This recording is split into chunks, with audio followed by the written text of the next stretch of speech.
Bueno, ¿cómo están? Espero que muy bien. Voy a seguir con esta modalidad de videos porque me parece que está piola, para que puedan entender un poco el tema de los contenidos, que me parece que es mejor que leerlos solos, ¿sí? Obviamente estas presentaciones se las estoy subiendo, pero si quieren pueden ver el video, y si no, la pueden leer, y si no, las dos cosas, lo que les quede más cómodo, ¿sí? Vamos a terminar hoy con los peligros biológicos, que es lo que venimos hablando. Ya vimos peligros físicos, químicos, y con esto cerraríamos todos los peligros biológicos, que son, recuerden, virus, bacterias y hongos. Vimos un par de enfermedades bacterianas la última clase, que eran Salmonella y la Escherichia coli o 157, que produce el SUB, ¿sí?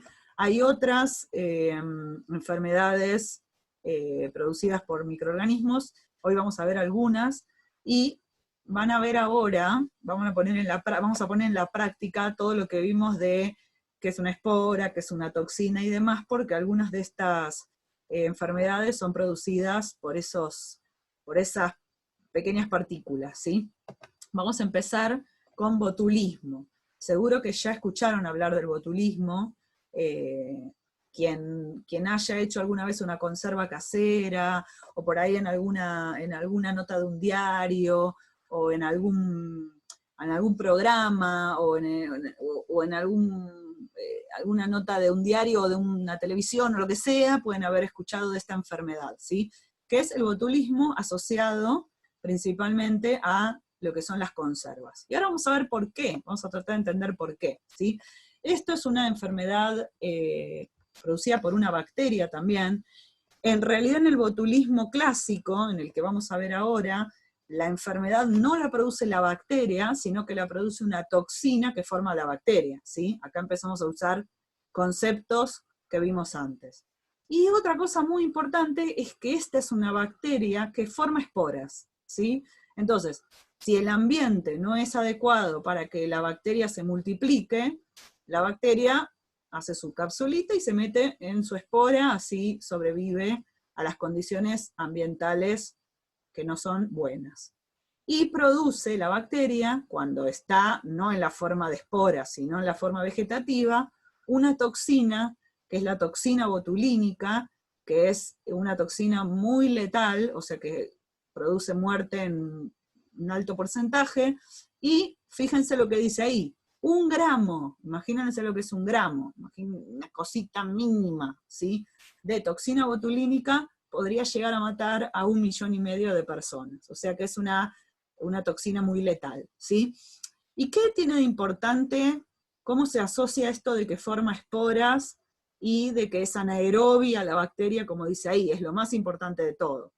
Esta bacteria, cuando está en el ambiente, cuando está en la tierra, en el agua, en el medio ambiente, ¿qué pasa en el medio ambiente? Hay oxígeno, ¿sí? Hay aire, digamos, y hay oxígeno, y esta bacteria no se multiplica con oxígeno, necesita un ambiente anaerobio, sin aire, para multiplicarse, ¿sí? Entonces, mientras está en el ambiente, la bacteria está en su espora. Cuando nosotros hacemos una conserva, que tenemos que hacerla con ciertas condiciones para que pase esto, y entra alguna espora de esta bacteria, ¿sí? a la conserva, la bacteria encuentra el ambiente anaerobio que necesita para multiplicarse. Entonces, ¿qué hace? Sale de su capita protectora y se empieza a multiplicar. Y mientras se multiplica, ¿qué forma? Toxina. Y ahí es donde la toxina queda lista para que nosotros nos comamos esa conserva y caput. Bien, la toxina botulínica es la misma toxina que se usa para el Botox. O sea, la gente que se quiere sacar las arrugas acá, por ejemplo, en lo que llama el ceño, o las patas de gallo, se aplican esta toxina botulínica en una dosis muy pequeña y solamente a nivel local. ¿Y qué hace esta toxina? Esta toxina es neurotóxica, ¿sí? ¿Qué quiere decir eso? Que ataca el sistema nervioso. ¿Y cómo ocurre eso? Ahí más adelante van a ver que dice que la toxina se une a sinapsis nerviosas. No sé si recordarán que es una sinapsis nerviosa, pero les cuento que en nuestro cuerpo los nervios no están todos largos, no es que es todo un nervio que corre por todo el cuerpo, sino que los nervios vienen en pedacitos, digamos, ¿sí? Entonces, entre un nervio y otro, hay una cosa que se llama sinapsis, que vendría a ser como el lugar donde se conectan los nervios. Porque imagínense que si los nervios fueran todos continuos, y yo me corto un nervio acá a la altura del brazo, me quedo todo paralizado. Entonces, el cuerpo, la biología es inteligente, y lo que hizo para evitar eso es hacer estos cortes en los nervios, digamos. Entonces hay estos puntos que se llaman sinapsis. La persona que tiene acá el ceño fruncido crónico, vieron que tiene la raya ahí del ceño fruncido, es como que tiene una contractura en los músculos de esta parte de la frente. Entonces, si yo le aplico acá esta toxina, la toxina se une a los nervios de esta zona, y lo que hace es que el músculo se relaje. No puede, la contracción nerviosa la producen, la contracción muscular, perdón, la producen los nervios, ¿sí? Entonces, al entrar esa toxina en esas sinapsis nerviosas, no permiten la contracción muscular. Entonces se relaja el ceño, se relajan las patas de gallo. Para eso sirve la toxina botulínica aplicada para estética. Pero inicialmente no se aplicaba para estética, se aplicaba para esas personas que tenían una contractura nerviosa muy severa. Había personas que tenían unas contracturas de espalda muy severas, y se descubrió que aplicando la toxina botulínica esas contracturas se relajaban. Entonces la persona podía tener una mejor calidad de vida, ¿sí? Esta toxina, como característica, es termolábil. ¿Qué quiere decir? Eso ya lo vimos, es que se muere con el calor. Ahí dice, en 1 a 3 minutos de punto de ebullición, o sea, 100 grados más o menos, de ebullición, en un líquido, se moriría. Pero ¿qué pasa? ¿Qué dijimos antes? Que está principalmente en conservas. Y uno no cocina una conserva. Uno se come la berenjena en escabeche, se come el hongo en conserva, se come la trucha en escabeche directamente. Uno no agarra y se pone a cocinar una conserva, pierde la gracia. Entonces, esta es la manera más importante de enfermarnos de una toxina que en realidad no se puede dar en un alimento que uno lleva a cocinar. Por ejemplo, un ejemplo sería una conserva de tomate.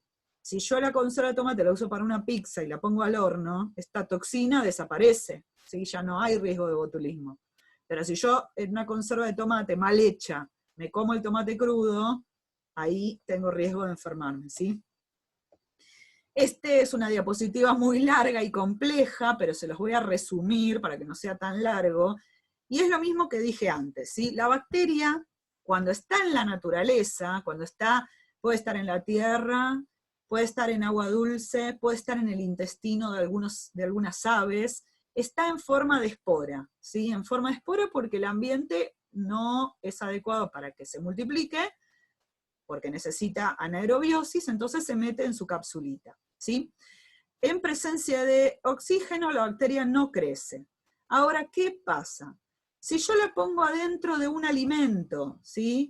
En el caso de las conservas, que no tiene aire, y yo esa conserva la hice con falta, o sea, por ejemplo, los vegetales no los lavé bien, no manipulé adecuadamente el producto, el frasco no lo esterilicé, o lo esterilicé pero lo puse a secar en una ventana, por ejemplo, ¿qué pasa? Puede contaminarse con tierra, con polvo, y más acá en la Patagonia ni hablar, porque hay viento, y así se multiplica la bacteria, se contamina la conserva. Y al taparlo, el frasco, y al darle esta condición sin aire, le doy el ambiente perfecto para que se salga de la espora la bacteria y se empiece a multiplicar. Y si además lo caliento a baja temperatura, pongamos que pongo el frasco en un agua, en tipo un baño María, ¿sí? Le doy un calorcito que mata a otras bacterias, a otros microorganismos que compiten con el Clostridium botulinum, porque las bacterias entre sí compiten por nutrientes, lo compiten, ¿sí? Pero si yo le elimino flora competitiva, piensen que la bacteria está ahí protegida en la espora. Yo caliento y la bacteria todavía está en la espora protegida, y mato otras bacterias. Esa espora, para morirse, necesita una temperatura altísima a alta presión. Ya lo vamos a ver cuando veamos métodos de conservación. Como yo no la puedo matar en un baño María, mato al resto de las bacterias y le queda todo, el Clostridium dice, esta es la mía, acá está todo para mí. Entonces sale de su espora, se empieza a multiplicar, produce toxina y me como el coso en escabeche y quedo, ya vamos a ver. Ese botulismo, el que yo me enfermo por comerme una conserva con toxina, se llama botulismo clásico. Es el que nos da a los adultos. Esto les tiene que quedar clarísimo. Los adultos no nos enfermamos por la bacteria, nos enfermamos por la toxina que se produjo en un alimento. Ahora, ¿qué pasa? Hay un tipo de botulismo que se llama botulismo del lactante. Y vean ahí la diferencia, ¿sí? El clásico es una intoxicación, me intoxiqué con una toxina. Pero en el lactante es una toxoinfección. ¿Qué quiere decir esto? Que el lactante se come a la bacteria y la toxina se produce adentro del bebé. ¿Sí? Ahora vamos a ver cómo. Del botulismo clásico, para cerrarlo.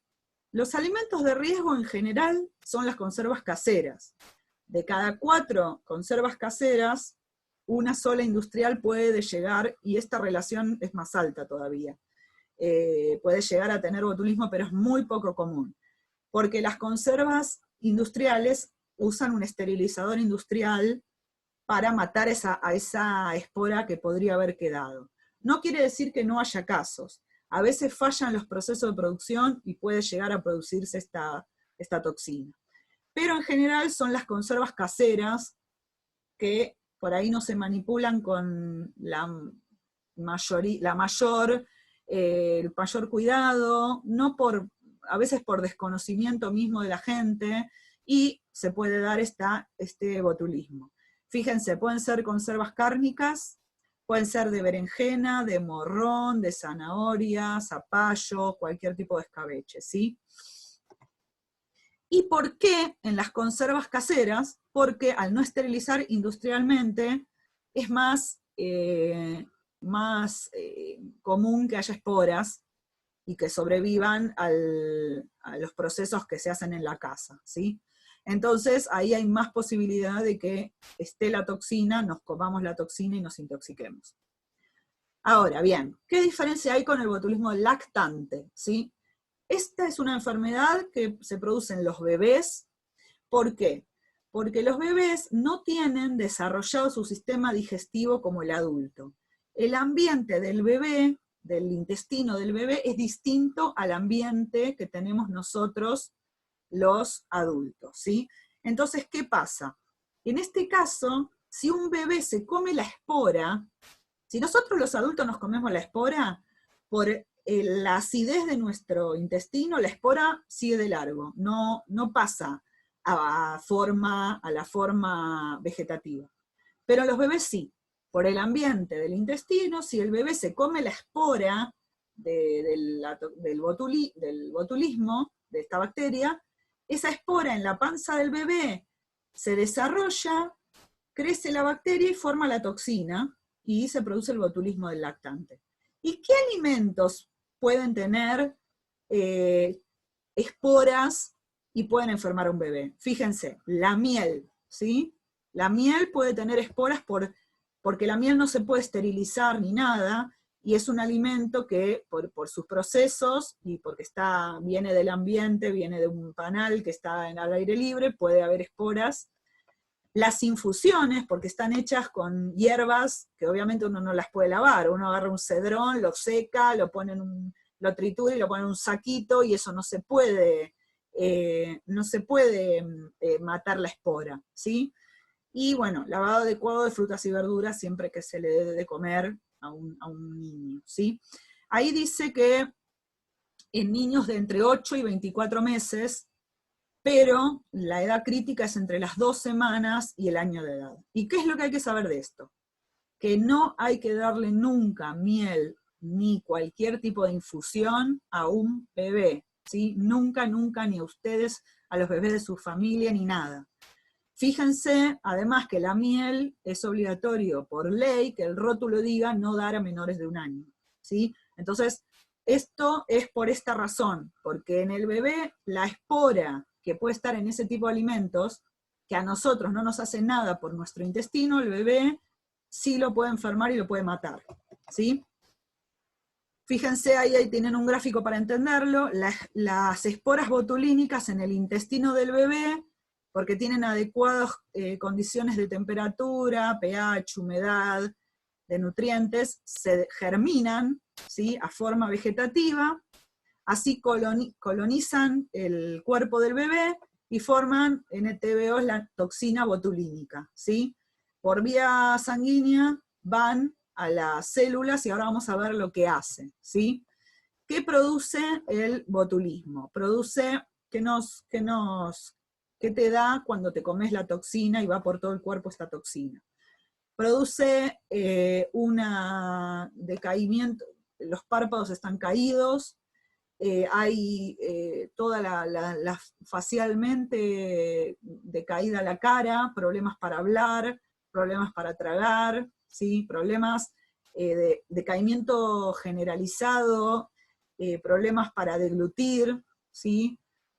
Puede dar síntomas como diarrea y demás, pero los más importantes es todo lo que es nervioso, porque dijimos que es una toxina nerviosa. ¿Y por qué se puede producir la muerte? Porque hay un momento en que el diafragma, que es un músculo, no funciona bien, entonces me muero, ¿sí?, porque se produce una insuficiencia respiratoria, ¿sí? Lo bueno que tiene esta enfermedad es que puede tener cura si llego a tiempo en el tratamiento. ¿Por qué? Porque hay una antitoxina, ¿sí? Sería un suero que neutraliza a esa toxina. Pero mientras la toxina está circulando en sangre, la que ya se unió al nervio, yo ya no la puedo sacar del nervio. Entonces, si la persona ya está con la parálisis respiratoria, ahí ya no la puedo eliminar a esta toxina con la antitoxina. Ahí ya depende de la capacidad de la persona de aguantar hasta que pase un tiempo, ¿sí? Pero en realidad lo importante es detectar a tiempo, el médico tiene que darse cuenta a tiempo y preguntarle a la persona con los síntomas, si ve que están los párpados caídos, que a la persona le cuesta hablar, le cuesta tragar, mire, usted comió algún alimento como tal, y ahí si el médico sospecha, le va a dar la antitoxina. En el lactante, miren un bebé, acá hay una foto, un bebé con botulismo también tiene los párpados caídos, ¿sí? Toda su cara está en este estado como de caído, ¿sí? Le cuesta, obviamente no puede deglutir bien y lo están alimentando por sonda al bebé, y también el bebé muere y es mucho más sensible de morir por la insuficiencia respiratoria. En el bebé, ¿qué cosas lo llaman la atención a la madre? Dificultades para ir al baño, le cuesta ir al baño, está constipado, está este tono muscular deficiente, es que está todo caído, el bebé no levanta los brazos, no levanta las piernas, está como si fuera un bebote, esa es la expresión. Letargo es que está todo como caído, problemas para comer porque no puede deglutir, los párpados caídos como vimos recién, y puede tener una muerte súbita. Y si yo no le presté atención a estos síntomas y van avanzando, puede tener una muerte súbita el bebé. Bueno, ¿cuáles son? Si bien ahora vamos a ver las medidas de prevención, pero es muy importante que después sepan por qué hay que aplicar las BPM, las buenas prácticas de manufactura, y en conservas en particular hay que ser muy cuidadoso. Hay mucha gente vendiendo conservas por Facebook. La verdad que yo entiendo, todos entendemos que uno tiene que buscarse la forma de sobrevivir, de subsistir, a veces es con la mejor intención, pero es un alimento muy peligroso para vender por internet. Si uno, o sea, no es la mejor elección porque esto se llama alimento de alto riesgo. No consumir esto para ustedes, ¿sí? No consumir conservas caseras de procedencia desconocida, no andar comprando en cualquier lado, en un puesto callejero, ni por internet, una conserva, ¿sí? Pues te exponen a un peligro muy alto. Si yo, ahí dice que se puede poner la conserva de ebullición varias horas, pero ¿qué pasa? La mayoría de muchos alimentos de conserva, si yo lo pongo muchas horas de ebullición, estropeo el producto. Entonces, ¿qué hago? Si yo me hice una berenjena en escabeche, un hongo en mi casa, lo guardo en la heladera, ¿sí? ¿Por qué? Porque el frío, a más o menos entre 3, 4 grados, lo tengo que poner en la parte más fría de la heladera. ¿Vieron que donde está pegado a la parte de atrás de la heladera, donde está bien frío? Lo pongo ahí. Porque el frío retrasa el crecimiento bacteriano, ¿sí? La deja dormidita la bacteria y no permite que se multiplique, ¿sí? Entonces tiene que estar en la heladera. El pH, ya vamos a ver más adelante qué es pH, pero es la acidez. Siempre las conservas tienen que tener una acidez de hasta 4 o 5, tienen que ser ácidas. La ley lo dice además. ¿Por qué? Porque ese pH, a menos de 4,5 de pH, la espora no se multiplica, la bacteria no se multiplica. Esa acidez alta no permite que se multiplique la bacteria. Pero yo puedo en mi casa, o sea, ¿cómo podría hacerlo en mi casa? Tengo que tener un pHímetro, algo que mide ese pH, o una tira reactiva para saber si el pH está desde el principio a ese valor. Después vamos a ver cómo se llega, pero si este pH no estuvo desde el principio bien ácido, si ya se formó una toxina, no la mata a la toxina, el pH ácido. Lo único que hace es que la espora no se pase a forma vegetativa, digamos. Hay alimentos que se le pueden poner nitritos, que son unos acidificantes, es un conservante, y lo muy importante es no dar miel e infusiones a menores de 1 año. Quiero que repasen esta enfermedad y la lean para saberla bien, ¿sí? Es muy importante entenderla, y es una enfermedad muy grave. No quiero que maten a nadie de botulismo, por favor, porque no es algo que no ocurre, investiguen en nuestro país, porque hay casos. Hace poco se enfermaron 2 chicas por comer un hummus en Buenos Aires, lo compraron en una dietética, y estaba como, lo vendían como si fuera legal, pero era ilegal, y no cumplían con las normas y tenía botulismo la conserva, ¿sí? Bueno, pasamos a otra enfermedad, el estafilococo. Yo creo que no sé si les voy a dar toda esta presentación, porque es mucho, pero bueno, vamos a ver, voy a ir viendo cómo voy con el tiempo, porque no los quiero matar de información. Bueno, esta al lado de la anterior es una enfermedad mucho más leve, pero es muy común porque también ocurre por una toxina, en este caso es una toxina al revés, el ejemplo de la tarta que les di en el otro video es esta bacteria, ¿sí? Esta bacteria que se llama estafilococo es un habitante normal de la piel. Y lo tenemos en nuestro cuerpo, pero la tenemos multiplicadísima cuando tenemos granos. ¿Vieron el acné que se nos forma en la cara a veces, granos así con ese coso blanco de pus? Bueno, esos granos están llenos de este Staphylococcus aureus, ¿sí? Esta bacteria de la que les estoy hablando. Y también es una bacteria muy común cuando estamos resfriados o nos duele la garganta. Es lo que nos produce faringitis, resfrío, puede estar en heridas, puede estar en las manos sucias. Esos son los lugares, las fuentes de esta bacteria, ¿sí? ¿Y qué pasa? Bueno, acá está. El hombre es fuente y reservorio de esta bacteria. Animales como las vacas también pueden portar esta bacteria. Y en la nariz del ser humano y en la piel, sí, sobre todo si hay, lo que les dije, acné y demás, es donde está esta bacteria. Esta bacteria produce toxinas. Esta enfermedad es una intoxicación, ¿sí? Y lo que tiene es que es una intoxicación que da vómitos, da bastantes vómitos, da muchas náuseas, duele la panza, el periodo de incubación es muy corto, ¿sí? Desde que yo me comí la toxina hasta que empiezo a vomitar pasan 6 horas. Y como es muy común, es muy común. ¿Vieron cuando van y comen en un lugar y después se sienten mal y dicen, ay, comí algo que me cayó mal, y me empaché o lo que sea, porque vomitan a las 3, 4 horas de haber comido, en general es esta toxina, porque es la más común de las malas manipulaciones. ¿Cómo se forma la toxina? Bueno, llega la bacteria al alimento porque yo me estornudé arriba de un alimento, porque no me lavé las manos después de sacar la basura, porque tengo granos y me rasco los granos, es asqueroso, pero es verdad, y toco los alimentos con los que estoy manipulando. Yo le doy una condición, dice, ante condiciones favorables se reproduce, dice, ¿y qué es la condición favorable?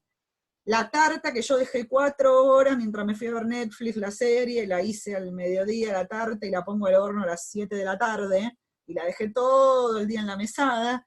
Esas son las condiciones favorables para que esta bacteria se multiplique.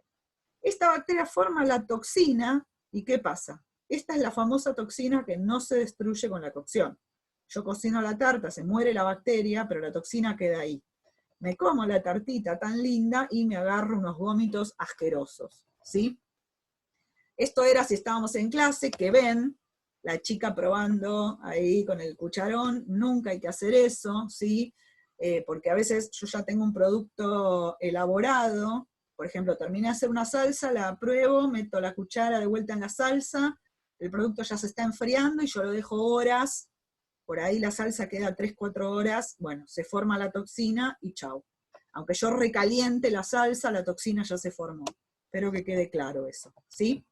Entonces, fíjense la diferencia entre las dos enfermedades. El botulismo es muy grave, y es por una toxina que es termolábil, pero yo la alimento, me contamino porque una conserva no la cocino.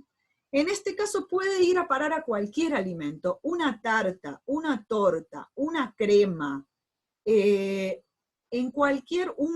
una pasta, cualquier alimento que está mal manipulado puede tener esta toxina.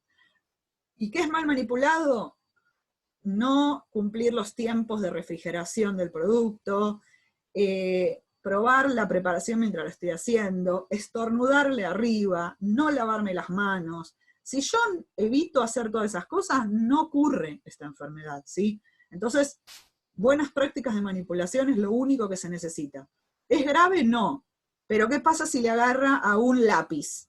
¿Sí? ¿Qué pasa si un lactante se contamina? Los vómitos pueden ser, los nenes se deshidratan muy fácil, así que no es chiste.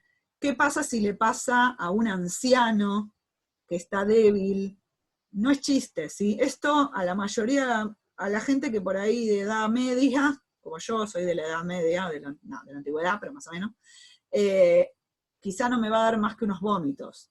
Pero ojo con los lápiz famosos, ¿sí? Ahí puede ser más grave la enfermedad. Bueno, vamos a cambiar abruptamente de tema, ¿sí?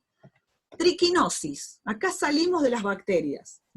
Todas las que vimos hasta ahora fueron enfermedades bacterianas. Ahora nos vamos a un parásito.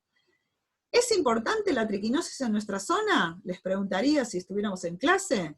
Y alguien me contestaría, sí, acá hay casos de triquinosis. ¿Por qué? Porque hay mucho jabalí, hay chancho, hay mucha faena clandestina, entonces es una enfermedad común en la Patagonia, súper común. Y es producida por un parásito, ¿sí?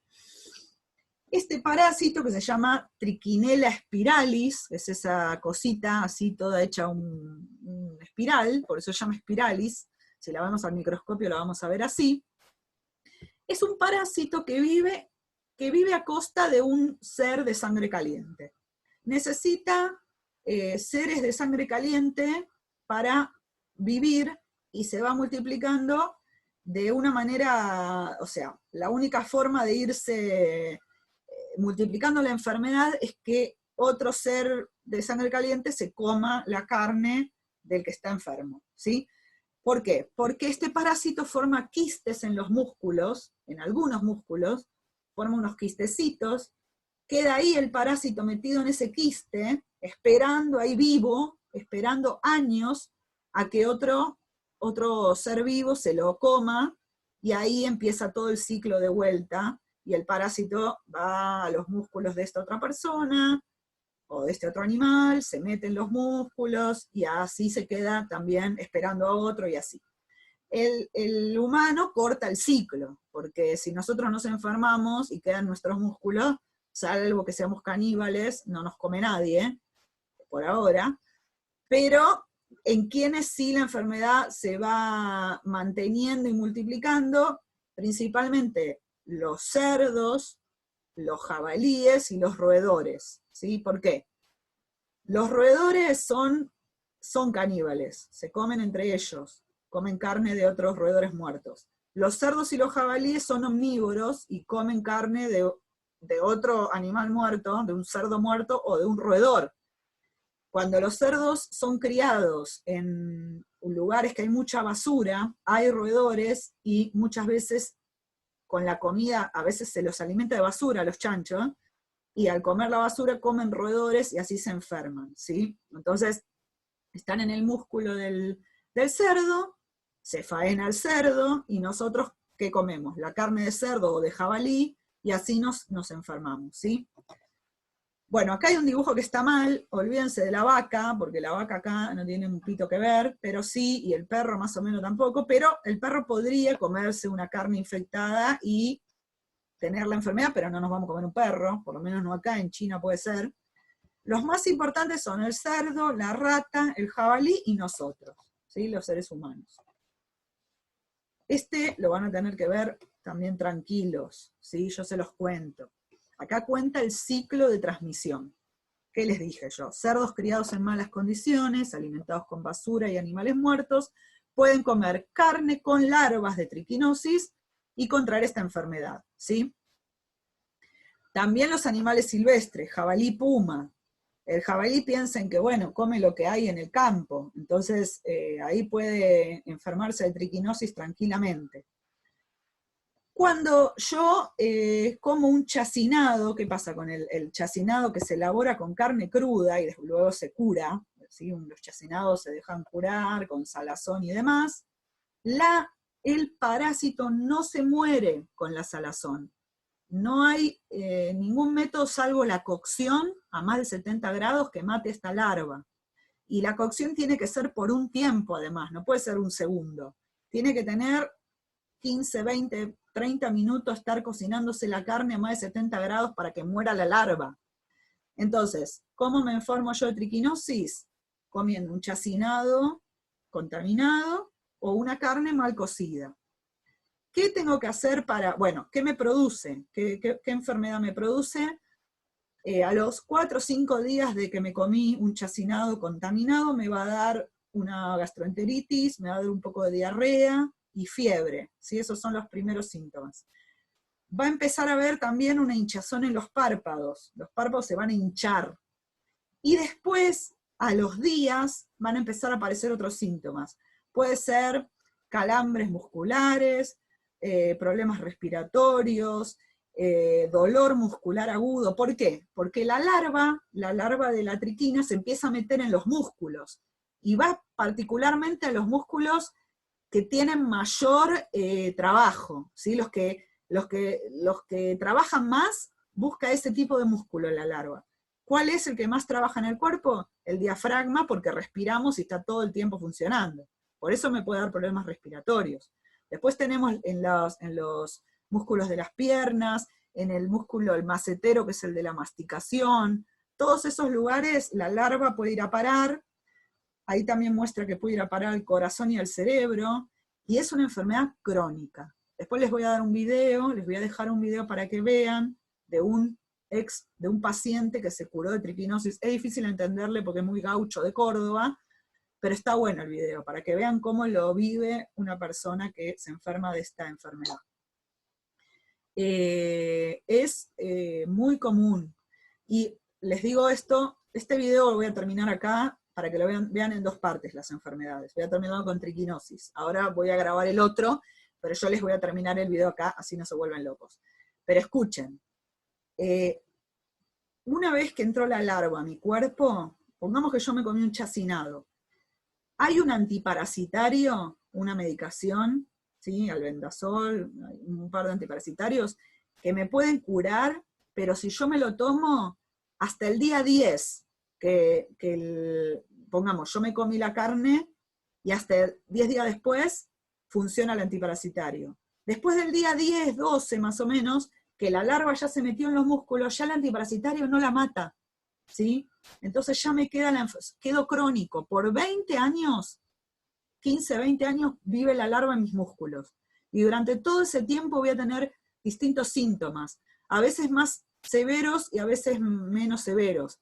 ¿Por qué? Porque mi sistema inmune, mis defensas detectan que hay un invasor y lo atacan permanentemente, y todos mis síntomas son porque mi cuerpo se defiende. Entonces me da calambres, me da problemas respiratorios, ni hablar si va al cerebro, puedo tener ceguera, problemas del habla.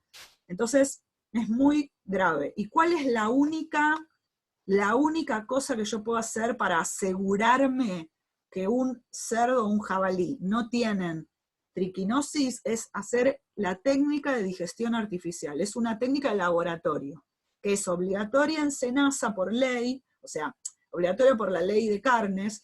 En todos los frigoríficos se tiene que hacer a cada cerdo la técnica de digestión artificial. Es obligatorio, ¿sí?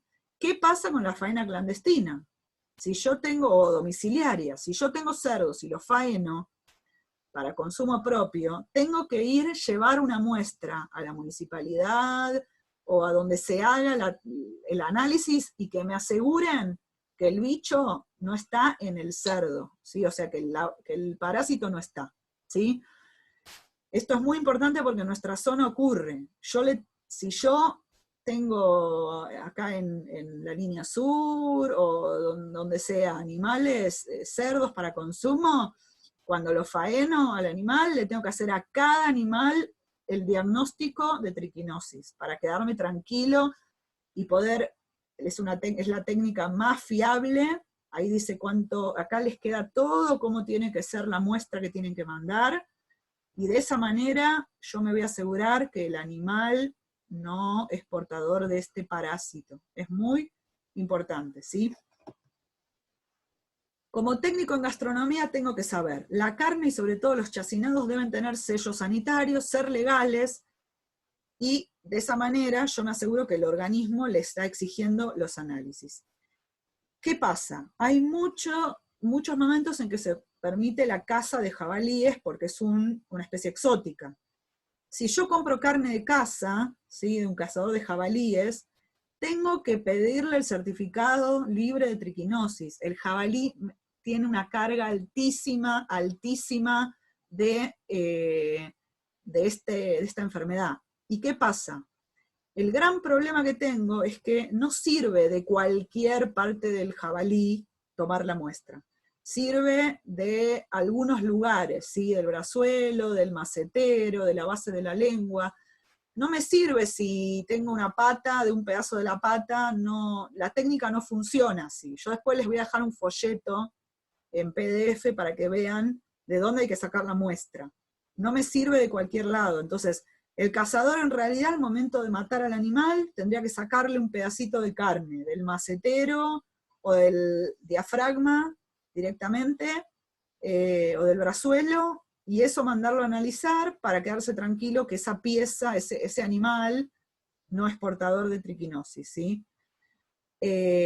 No podemos asegurar la muerte del parásito por la cocción, y sin el análisis pongo en riesgo la salud de los clientes. Nunca jamás en la vida compren un animal si no tiene el certificado de libre de triquinosis, porque pueden enfermar gravemente a sus clientes, ¿sí? Bueno, voy a cortar acá el video y no termina. Siguen un par de enfermedades más, pero lo termino acá para que vean de a poquito y vayan incorporando los conocimientos. Espero que les guste porque a mí es un tema que me encanta, ¿sí? Voy a